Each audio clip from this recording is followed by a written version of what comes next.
میرا نام حذیفہ ہے۔ پہلے پہل تو ہمارے گھر کے حالات بہت زیادہ خراب تھے۔ میرے باپ کو بھی کوئی مزدوری نہیں ملتی تھی۔ ایک دن میری ماں کو ٹی وی میں ایک کمرشل کرنے کا موقع ملا۔ اس طرح ان کا ایک کمرشل بہت زیادہ فیمس ہو گیا۔ اسی کمرشل کے ذریعے کئی بڑے ڈائریکٹرز کی نظر میری ماں پر پڑی۔ انہوں نے میری ماں کو پہلے کئی ڈراموں کے لیے کاسٹ کر لیا اور پھر میری ماں فلموں میں بھی کام کرنے لگی۔ دیکھتے ہی دیکھتے ہمارے گھر میں پیسوں کی ریل پیل ہو گئی۔ میری ماں پہلے سے زیادہ خوبصورت ہو چکی تھی۔ ہم نے بہت بڑا گھر لے لیا تھا۔ ضرورت کی ہر چیز ہمارے گھر میں موجود تھی، یہاں تک کہ جن چیزوں کے لیے ہم ترستے تھے وہ چیزیں بھی ہمارے پاس موجود تھیں۔ لیکن پیسے کے ساتھ ساتھ ایک چیز ہمارے گھر سے وہ چلی گئی تھی، وہ تھا میری ماں کا ہم لوگوں کے لیے پیار۔ فلموں کی ہیروئن بن کر وہ بہت زیادہ بیزی ہو گئی تھی۔ اب ان کا زیادہ تر وقت ڈائریکٹرز، پروڈیوسرز اور اپنے دوستوں کے ساتھ پارٹیز میں گزرنے لگا تھا۔ ہم لوگ تو پیسے میں خوش تھے، لیکن میرے باپ اور ماں میں دن بدن جھگڑے ہونے لگے تھے۔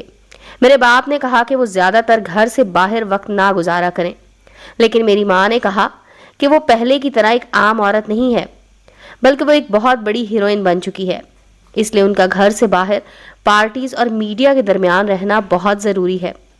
اس وجہ سے تناؤ کا ماحول ہر وقت رہنے لگا تھا۔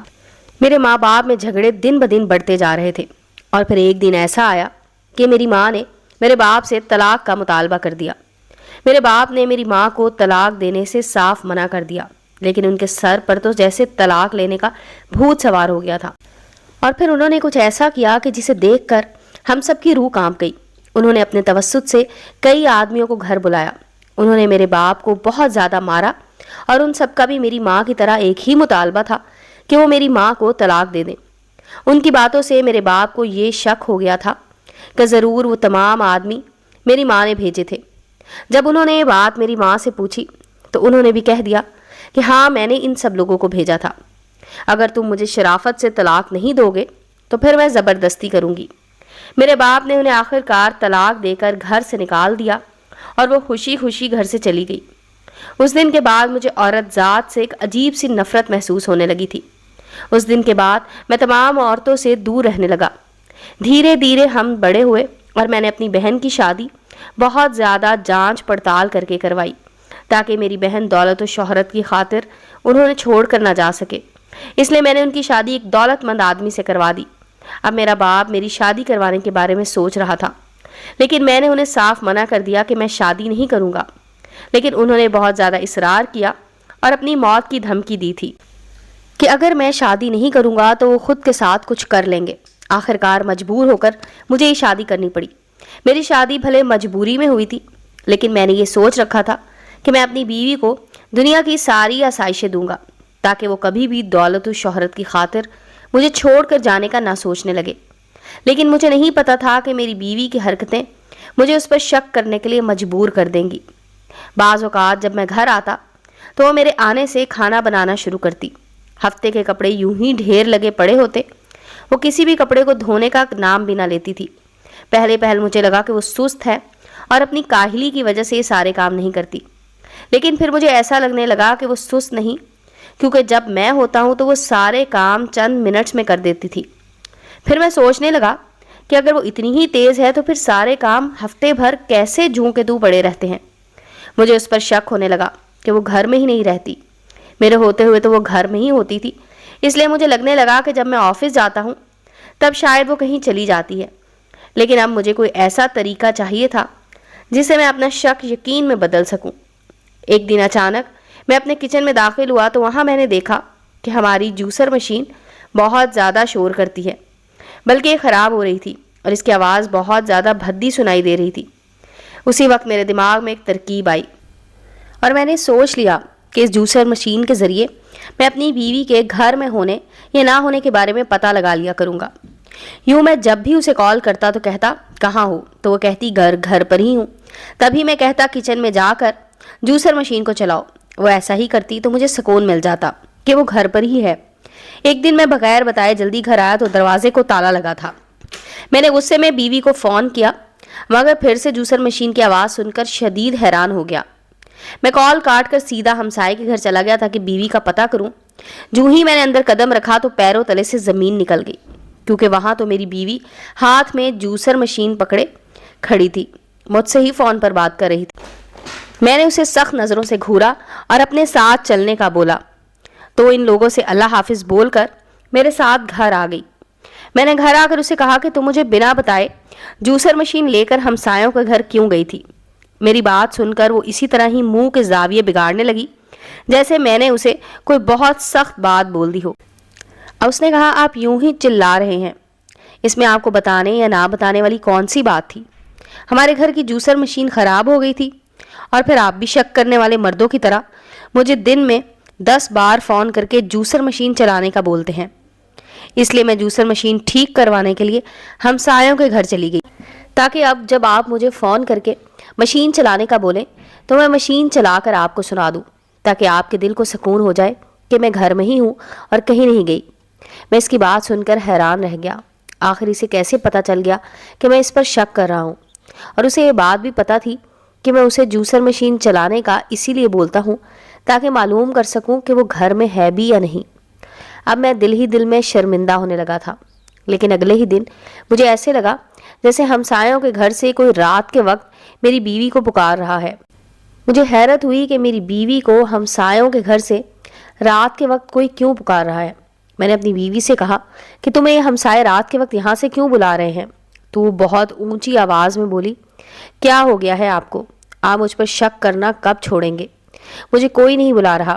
میں اس کی بات پر حیران ہوا، آخر وہ اتنی اونچی آواز میں کیوں چلا رہی ہے؟ مجھے اس کا اتنا اونچا بولنا بھی شک میں مبتلا کر گیا۔ مجھے ایسا لگا کہ وہ اتنا اونچا اس لیے بول رہی ہے تاکہ وہ ہمسایوں کو سنا سکے کہ اسے کوئی نہ بلائے۔ میں خاموشی سے اٹھ کر وہاں سے چلا گیا۔ اگلے دن میں نے اپنی بیوی کو نیا جوسر مشین لا کر دے دیا تاکہ اب اس کی یہ شکایت دور ہو جائے۔ اب میں نے 2 دنوں تک اپنی بیوی سے ایسی کوئی بات نہ پوچھی کہ اسے شک ہو کہ میں اس پر شک کر رہا ہوں، مگر مجھے شک تو ہو رہا تھا، آخر وہ ہمسایوں کے گھر ہی کیوں گئی؟ وہاں کون سا مشین ٹھیک کرنے والا بیٹھا تھا؟ بلکہ وہ گھرانہ تو ڈاکٹرز کا گھرانہ تھا۔ بچپن سے ہی میں دیکھتا آ رہا تھا اس گھر کا ہر فرد، چاہے وہ کوئی بوڑھا ہو یا جوان، سبھی ڈاکٹر تھے، یہاں تک کہ ان کے چھوٹے بچے بھی ڈاکٹر بننے کی تیاری کر رہے تھے۔ تو اس گھر میں کسی مشین کے مکینک کا تو سوال ہی پیدا نہیں ہوتا، اور میں نے ان کے گھر سے اپنی بیوی کی پکار کو بھی سنا تھا۔ اگلے دن میں نے دوبارہ اپنی بیوی کو بولا کہ وہ کہاں ہے، تو اس نے بولا کہ گھر پر ہے۔ میں نے بولا نیا جوسر بلینڈر چلا کر دکھاؤ، تو وہ بھڑک اٹھی اور بولنے لگی کہ میں اگر اس پر یوں ہی شک کرتا رہوں گا تو ایک دن وہ مجھے چھوڑ کر چلی جائے گی۔ میں نے اسے کہا کہ تم جسے شک سمجھ رہی ہو وہ میرا شک نہیں ہے، تم بس جا کر مجھے جوسر مشین چلا کر دکھا دو۔ میری بات پر اس نے کال بند کر دی اور مجھے اور زیادہ غصہ آنے لگا۔ میری بیوی چاہے اسے شک سمجھتے یا نہ سمجھے، میں اپنے باپ کی طرح بے وقوف نہیں بننے والا تھا۔ میری ماں میرے باپ کے سامنے سارا دن رات گھر سے باہر رہتی تھی اور میرے ابو کچھ نہیں بولتے تھے، اور پھر ان کی یہ خاموشی ایک دن ان کا گھر لے ڈوبی۔ میں اس طرح خاموش رہ کر اپنی آنکھوں کے سامنے اپنا گھر برباد ہوتا نہیں دیکھ سکتا، اسی لیے میں سارے معاملے کی چھان بین کرنے کی سوچ چکا تھا۔ اگلے دن میں آفس نہیں گیا، بلکہ میں نے اپنے گھر اور ہمسایوں کے گھر پر نظر رکھنا شروع کر دی۔ بظاہر تو میں گھر سے کہہ کر نکلا تھا کہ میں آفس جا رہا ہوں، لیکن میں آفس جانے کے بجائے سامنے موجود دکان میں چہرے کے سامنے نیوز پیپر کر کے بیٹھ گیا۔ بار بار میں نیوز پیپر نیچے کر کے دونوں گھروں کی طرف دیکھ رہا تھا تاکہ مجھے معلوم پڑ جائے کہ میری بیوی کب گھر سے باہر جاتی ہے۔ مجھے زیادہ تو نہیں لیکن تھوڑا بہت شک تھا کہ وہ گھر سے نکل کر ضرور ہمارے ہمسایوں کے گھر ہی جائے گی، اور میرا شک یقین میں بدل گیا۔ واقعی میری بیوی دن کے 12 بجے گھر سے چادر اوڑھ کر ہاتھ میں جوسر مشین پکڑ کر نکلی اور ہمارے ہمسایوں کے گھر چلی گئی۔ یہ دیکھ کر مجھے بہت زیادہ غصہ آیا تھا، کیونکہ ہماری ہمسایوں سے بالکل بھی نہیں بنتی تھی، بس تھوڑا بہت رسمی سلام دعا ہو جاتا تھا، لیکن کبھی ان کے گھر آنے جانے کا سوال پیدا ہی نہیں ہوا تھا، کیونکہ وہ سبھی لوگ بہت پیسے والے تھے اور ہمارے پاس آج بھی اتنا پیسہ نہیں تھا۔ میری ماں کے جانے کے بعد آہستہ آہستہ ہم سے ساری دولت بھی چھن گئی تھی، اس لیے جب میری بیوی ہمارے ہمسایوں کے گھر گئی تو مجھے شدید غصہ آیا، لیکن میں اپنا غصہ کنٹرول کر کے وہیں بیٹھ گیا اور انتظار کرنے لگا کہ میری بیوی ان کے گھر سے کب باہر نکلے گی۔ تقریباً 3 گھنٹوں کے بعد جب وہ گھر سے باہر نکلی تو اسے دیکھ کر میری روح کانپ گئی۔ مجھے سمجھ نہیں آیا کہ میں کیا کروں، میرا پورا وجود پسینے سے تر ہو گیا تھا۔ کچھ پل کے لیے تو میں بنا کوئی حرکت کیے ساکت بیٹھا رہا، میرے اندر اتنی بھی ہمت نہیں تھی کہ میں یہاں سے اٹھ کر گھر چلا جاؤں۔